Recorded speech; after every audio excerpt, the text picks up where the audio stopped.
all the characters low-key are hating on Charlie Brown for like 95% of the movie. They're It's like, true.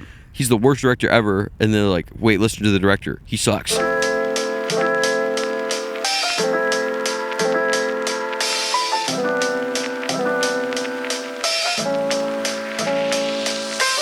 All right, guys, let's peep the setup. We've got a lot going on here. We do have a lot going You on. can't tell. Today is Christmas. It's freaking Christmas. Drew's got a hat. I got a hat. Looks great. You got a hat. It's a Carhartt hat. I have a significantly more Christmassy hat. But Yes, we gotta have Carhartt on every episode. I've worn Carhartt in literally every single episode. We're gonna keep it going. Carhartt, please sponsor us. Christmas sweaters. Christmas sweaters. Yes. Got a nice The blue. Christmas and camo. Christmas and camo. It's how I like to roll around here. Yeah, this is an actual fit, by the way. He just wore this to church, and Yeah. I'm just kidding. He didn't do that. I'm rocking some red and blue jeans, red sweater right now. Let's go. We got some mugs. Got some Charlie Brown Christmas mugs, because today we are talking about Charlie Brown Christmas, which Charlie is Brown Christmas. one of the greatest movies, Christmas movies and movies of all time. I'm honestly shocked that we're here. I mean, like, we started this thing in June. This feels significant. This does feel pretty significant. More so than I thought, but yeah, we started this in June. We dropped our first 60 episode in episodes July. Yeah, this is the 60th Crazy. one. Crazy. So, got a lot of great content for y'all. If you're like, man, what did they think of Eddington? we have our thoughts. You can go watch them. They might not be glowing. If you clicked on this video and instantly thought, dang, I wonder what they think of Ari Aster's Eddington, we got you. you are the type of audience we need, so Yeah. please stay. 18 to 24-year-old males, keep clicking. We need y'all. That's so funny. Real quick, hit that subscribe button. If you're tuning in on Christmas, we love you. We love you. We hope you're enjoying the holiday season. Go be with your families. Go enjoy, just the spirit of the season. But yeah, hit that subscribe button. Most of our viewers not subscribed. Yeah, that's true. Oftentimes we have more viewers on an episode than we have subscribers, which is encouraging yet defeating at the same time. It's a weird duality. So, but before we dive into the movie or anything, first you're going to hit subscribe. Second, I have a Christmas gift for you, Drew. Wow. Well, Before you open it, show it to the camera. okay. This is beautifully wrapped Beautifully wrapped. by my beautiful and amazing fiance. You didn't wrap this? Well, listen, I was going to, and then she was like, "Hey, I'm wrapping other gifts. Let me wrap that." And I was like, "You got it, babe." What? I'm not one to say no in that kind of area. When a woman kind offers to wrap a gift. Kind of scared a little bit sometimes too. So just went ahead and said yes to that one. I'm very bad at wrapping gifts. But she did an amazing job. So before we destroy the wrapping and throw it in the fire, go ahead and. Sorry, Polly. Yeah, sorry, Polly. Yeah, and what's it say on the front? Oh, it says to Drew from your co-host. Okay, I have a story to tell once you open this. But Okay. I want you to go ahead and open it Okay. first and show it off. You're gonna laugh. Where did you find this? McKay's. McKay's? Some ASMR rapping real Oh, quick. yeah. That is so funny. A fully sealed copy of season 1 of True Detective. So here's a quick story for you all. Well, I That's did think about hilarious. buying Drew one of his favorite movies on physical media. You could go with Spider-Verse, could go with Good Will Hunting. There's a bunch of great stuff. No. You know what? No. Drew has blatantly refused, despite various attempts to get him to watch what will be one of his favorite shows ever. He has blatantly refused to watch True Detective Season 1 starring Matthew McConaughey and Woody Harrelson. And you are a very big Woody Harrelson fan. I do like Woody Harrelson. This is... Oh, no. That's This okay. is both of... Probably my favorite stuff both of them have ever done. And so now you have less of an excuse to not watch it because you own the best version of it that you can. That's so funny. So there you go. Merry Christmas, buddy. Thank you, Grant. Yeah, so anyways, so let's just dive into it. Let's just dive into Charlie Brown Christmas, which, I mean, shocker, this is our third holiday special we've done. We've done 3 Charlie Brown movies. So Yeah, we did Halloween, Thanksgiving, and now Christmas. we had a theme going, which we need to remember to rank. We have a we do have a... Great Pumpkin Thanksgiving is 1 and 2 right now. I believe you. I don't remember, but I believe you. I'm like 95% sure. Yeah, so I love this movie. Yeah, I think it's great. actually, I want to hear your kind of like reaction to watching. When's the last time you watched this, you think? It's been a while since I watched this movie. Okay. So what was your experience rewatching it as slightly older? Well, I think I was surprised by how not merry it was. Yeah. And like until like kind of the end. Yeah, and like super melancholic. Yeah. Because like as a kid's animated Christmas special, Yeah. my first gut instinct would be like, make it happy. Yeah. That was not Charles Schultz. Yeah. Which Or Charlie Brown or like Peanuts in general. yeah, which I respect, and I think Peanuts is so good at keeping it deep, and they have a perfect balance of lighthearted and deep. Also, like the jokes, which is not like a crazy funny movie, but like it's kind of like for adults. Like, Yeah, for sure. yeah, kids can love it because the animation's cute and Snoopy's funny, but like if they're talking about commercialization of Christmas and like all of that stuff, or like wanting more and more money for Christmas, it's like that's not really something kids think about. Like that's all of what adults think about. It's like when And Lucy's it's like it's so philosophical. yeah, and when Lucy's like, you know what, Charlie Brown's like, what is it you actually want for Christmas? And she's like, real estate. Like that's just not like, as a kid I was like, I don't know what that means. Like I think,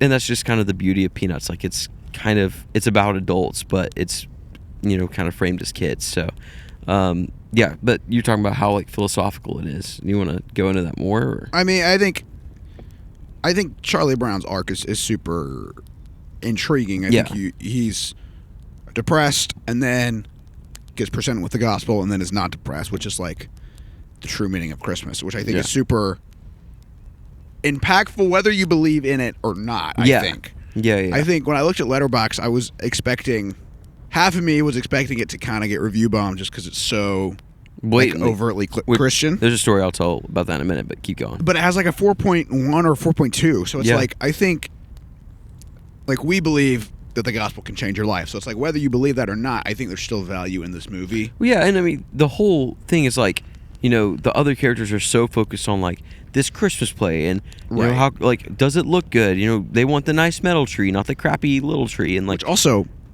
have you ever seen a metal Christmas tree in your entire life? I mean, fake Christmas trees are a dime a dozen now, but that's true. Maybe metal Christmas trees were a thing. In the I know. I was wondering. I was like, 60s or is that a thing? Yeah, I don't know, but I think like it was just so, like in general, the story was so sweet of like how all the characters look are hating on Charlie Brown for like 95% of the movie. They're That's like, true. He's the worst director ever, and they're like, wait, listen to the director. He sucks. But you know, they kind of go from like focusing on the commercialization of Christmas and does everything look good to, you know, being presented with the gospel or the true meaning of Christmas, and then just kind of zooming out, being like, you know, like, let's make the most of this Christmas. Let's love on Charlie Brown, like all that stuff. And so it's just such a sweet ending. It's such a sweet movie. Another thing before I get into like how this movie was made, but this was the first Peanuts. Oh no, this is the first Peanuts holiday special. Our fire just collapsed. Yeah, our fire's dead now. Or the first Peanuts television special in general. So if you like, you can hum Linus and Lucy, like the Charlie Brown theme, right off the top of your head. You know Christmas time is here. How all of the Charlie Brown characters are actually voiced by kids. You know, the melancholic vibes of a lot of the television specials. All of that was established in this movie. Like anything you know about Peanuts and pop culture, low-key came from this like creative outing. So I feel like all of the creative decisions of the jazzy soundtrack and like having actual kids play the kids and stuff, like that's decisions that they didn't need to make, but I feel like it made Peanuts just so solid. I don't know. Yeah, I agree. I mean, I think it's very out of left field, but it's like almost so out of left field that everything works great and started this thing. Yeah. So this movie kind of shouldn't have been made, or like I say movie, television special.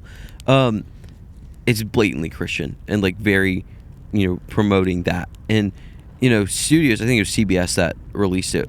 They didn't want to release this movie because like they didn't want to, you know, if someone didn't agree with that, they didn't want to marginalize them or whatever. Like they didn't want to promote something so blatantly, but they had been promoting this holiday special for so long, and this is what they got. So they're like, all right, we're just going to release it.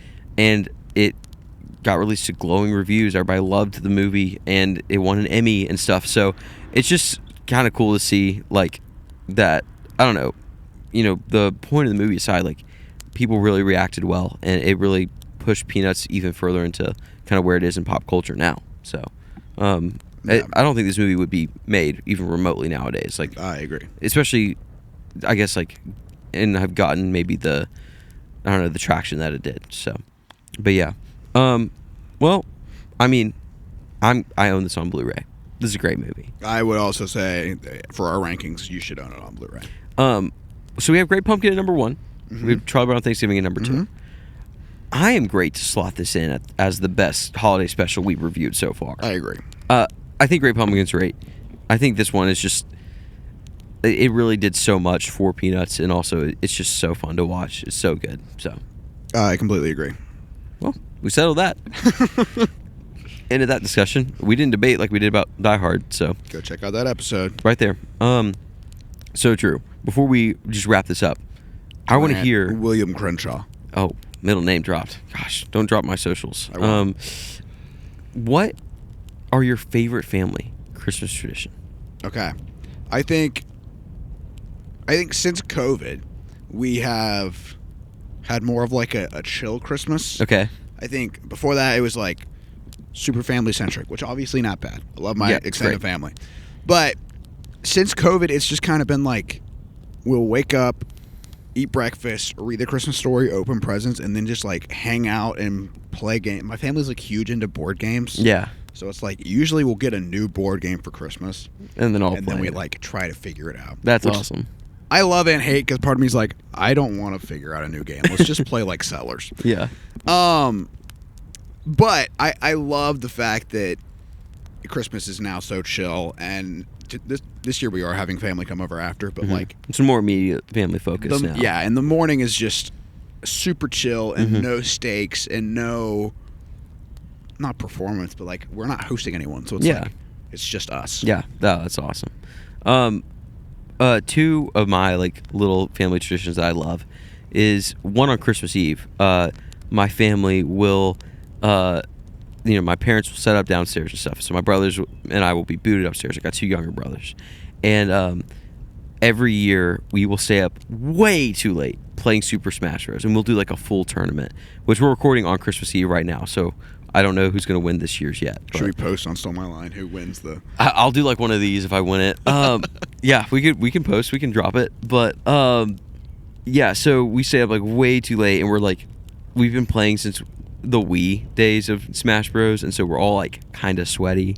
And so it's like they're stupid good at Super Smash Bros. We're not like professionals, but I'd say we're pretty good. Like we can hold our own. I get destroyed every time. Which Drew does not play any. Yeah, I'm Smash also Bros. terrible at the game. But we're super into that, so we'll stay up like way too late. We'll do a whole tournament. I won last year, so but unfortunately, he's gonna listen to this. I do think my youngest brother Luke is the best at Smash Bros. Of the 3 of us, and it's gonna go to his head. I do think my other brother and I have better mains, but I think he is better overall at Smash Bros. And so it's really annoying to play him. He and I played some last night, and I won a fair share, but there's some matches that he just smoked me. I was like, dang it, dude. I'm getting washed a little bit. So You're getting old, Grant. Yeah, but I play a nasty Link, so hopefully I can win it this year. Bro, imagine you and like your kid. Oh gosh. You're just gonna decimate him every time. He's gonna be my Padawan. But the other tradition that I love is my family will do a really big Christmas breakfast. So we'll come downstairs, we'll open presents, and we'll kind of get cleaned up and everything. Then we just cook so much food. And growing up, it's like we make pancakes and stuff. This year, I was talking to my mom about the menu. The menu's huge because we just like everything we can make, we're gonna make. I mean, biscuits, French toast, muffins, casserole, bacon, eggs, sausage, literally anything, like pancakes, waffles, like a lot of carbs, like just everything you can think of. I'm like, we don't need all this food, but it's awesome. I don't know, it's so sweet. And we'll eat breakfast as a family and do the Christmas story and communion together. It's a really sweet time. So, do you know what monkey bread is?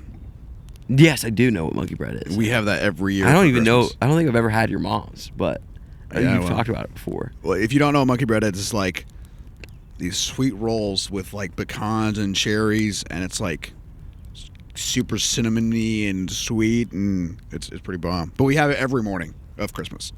That's so sick. Yeah. Okay, I got 2 more questions for you. Are you ready? I'm so ready. I'm locked. Number 1, what is your favorite Christmas movie and why? Go. Either Christmas Carol. Oh, you can do 2. You can do 1984, 4, I think, or 94. Let's see. 1984, or White Christmas. Okay.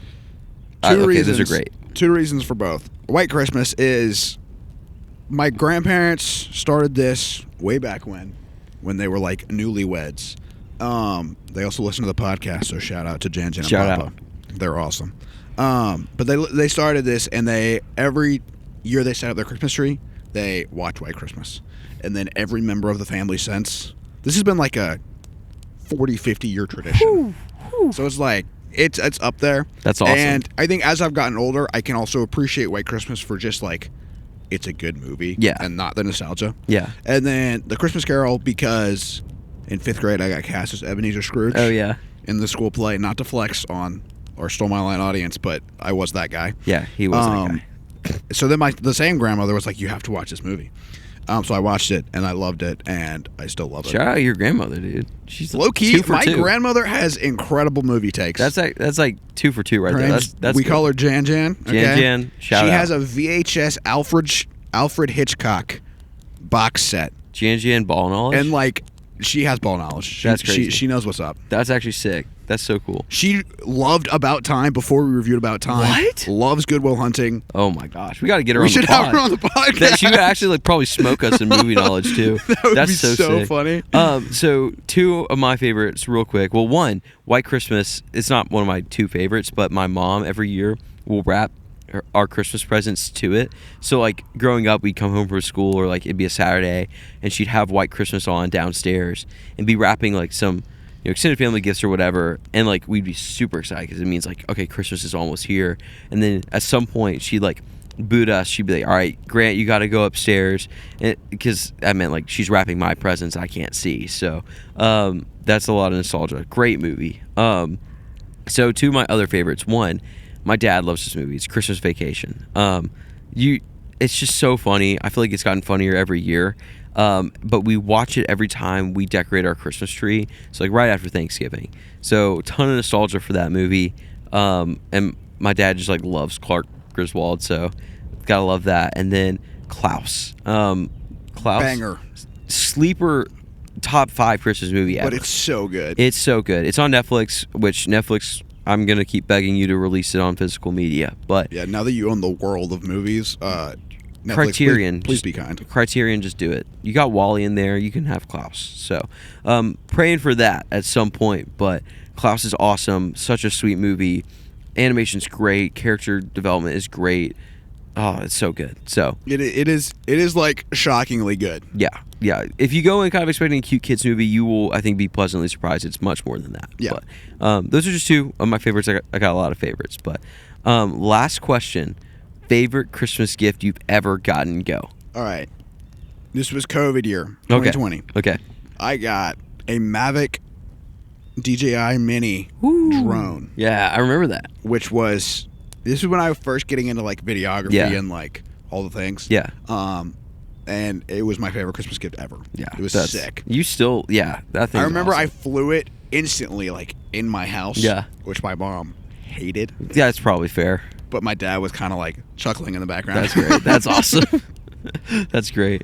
I think I've gotten a lot of great Christmas gifts over the years, but one of my favorites that really launched a little hobby for me was my parents got me a Canon AE1 film, like 35mm film camera, and I just love shooting film. It's so great. It's a huge money hole, so expensive to develop, low key, but I love it. It's that film photography has been one of my favorite hobbies. I've actually learned a lot about like what I like to shoot and like types of framing that I just am drawn to naturally. So it's actually a really great creative gift, kind of just for my hobbies. I still use it all the time. So got to thank the old mom and pop for that one. That's great. Both videography / photography related gifts. Yeah, we should do a podcast on You think we movies. should we do it like by a fire? That was basically how that conversation went. Gotta tell you, that was that. It was like, I remember I was driving back from like the lake. Yeah. And we were shooting our first episode that night. And we still didn't know where we were going to do it. And I remember I texted you. I was like, what if we did it outside? And you're like, oh, that's not a bad idea. And like, what if we did it by a fire? And you're like, wait, that's Hold not up, a let 'em cook. terrible idea. Yeah. And then we did it. I have a question for you, and then we'll end. If you're still here and you're not related, that's crazy. What is your favorite moment from the podcast and your least favorite moment? Okay, least favorite moment. I'm gonna start out. Oh, it saddens me. Are you about to out yourself? Is it the one I'm thinking of? Oh no, no, it's not. Although you can answer it with that same moment. Oh wait, I know exactly what you're gonna say. So in my top 4, The Lord of the Rings: Fellowship of the Ring is number 3. I love Fellowship of the Ring. We did a Lord of the Rings marathon. Gosh, it would have been like 2 months ago. 2 months ago ish. It's the whole thing's right there, but it saddens me because with the time that we had to record, and we had to record this day, it started to rain like halfway through the episode, and this is like decently pricey equipment, not like crazy pricey, but we don't want it to get ruined, you know. And so we just kind of had to do the episode, and it wasn't great, and it didn't do Peter Jackson's film justice at all, and just made me sad because it's one of my favorite movies ever. So maybe we'll get to redo it one day. But I feel like that was a hard moment. I just remember sitting. There's a porch over there. You can't see it. Yeah, you can't see it. We just sat on the porch and we're like, I cannot believe. Yeah. That it just started. And it like raining. wasn't supposed to rain all day either. It wasn't like we just did it in spite of the rain. Like there was just like one little blotch that popped up right in our area and just hovered. If you watch the episode, you can see us getting wet, and then it's just like we're like, all right, sorry, we have to quit. Yeah, and our Two Towers and Return of the King episodes are great. I feel like we did a great job. Yeah, I agree. Kind of made up for it on those. So go watch that. But definitely was a low moment. High point. Oh gosh, man, I'm trying to think. Like, I feel like completing the Christopher Nolan marathon was like the best feeling. Yeah, it was awesome. Because that was probably the biggest endeavor we'd had, because we just watched movies. Like, this was also like I feel like it was a really busy time of life, and we just were cranking out Nolan movies. I mean, we watched every single one. I would be watching them like doing other things all the time. Like, I had Dunkirk on in school and stuff, but we just made it work. So that was crazy. Yeah, I was super proud that we accomplished that. But I want to hear your high and low of 2025. Stole my line. Okay, if 2025 stole my line, I think this is kind of a comedic low. I don't know if it's my low. I think we did the sketch episode. Oh my gosh. Which Loki has no views. So if you want to go watch Sketch is right a great there. movie. Yeah, it was a great movie. So we sit here, we record everything, and a little behind the scenes. I do the camera, and Grant does the audio. Yeah. And So- this was on me. Like, I will fully own up to this being my fault. Grant walks over to his computer, which is where he records the audio, and he looks at me after we're done. It's like a 25 minute episode. He looks at me and goes, I'm so sorry. I'm like, what? He goes, I didn't record the audio. Yeah. And I had only armed one of the tracks, which He had only done like his and mic. so like we only had my audio, and there's just zero way of salvaging it whatsoever. And Drew had to leave too. Yeah, I had like a meeting, so I had to leave and then come back later that night. And I was driving to Colorado the Oh my next gosh. morning. So like my friend from Georgia was here. It was a whole thing. But hey, just we made sat it there work. and watched. And But we made no it work. one watched the episode. And nobody watched it. But I still like Sketch a lot, and I thought it that was was on me. That's my bad. I haven't done it since. So I think one of my actual lows would be like just some of the grinds that we've done. oh Like, gosh, yeah. one day, and this was at the start of the Nolan. We recorded Weapons, Catch Me If You Can, Following, and like watched. No, not Catch Me If You Can. Caught Stealing. Yeah, Different Caught catching Stealing. movie. But we saw 2 movies in theaters. We watched Following, and recorded all of them. I'm like, Yeah, that was that we were whole day was we just were stolen. cooked. Kind of foundational work, I guess, for the podcast. Though. I agree. Well, what about your high though? I think Oppenheimer, just as an achievement, like we did them all, was great. Yeah. I think Schindler's List was one of my favorite Oh, episodes. Schindler's List was one of my favorite episodes we've ever done. It was great. Honestly, I loved Spider-Man 1, which is I know you're like, I'm not surprised, but that one was good. Yeah, those are probably my highs. Yeah. Marty Supreme dropping soon. That is a high. Could be his high of the TBD. year. I haven't seen it yet. He's stoked for that one. We actually got a lot of great stuff in the pipeline. So We do. if you're still here and you're not our moms and dads, please just go ahead and hit that subscribe button. We love you. We make this for you. Kind of for us too. We need a hobby, but Yeah, it's true. Please just hit that subscribe button. It helps. It costs you nothing. So we'd love to keep doing this. Maybe you'll catch us 2026. Yeah. So anything else you want to say? Nope. I got nothing. Merry Christmas, Happy Holidays, and take a break. And enjoy a film.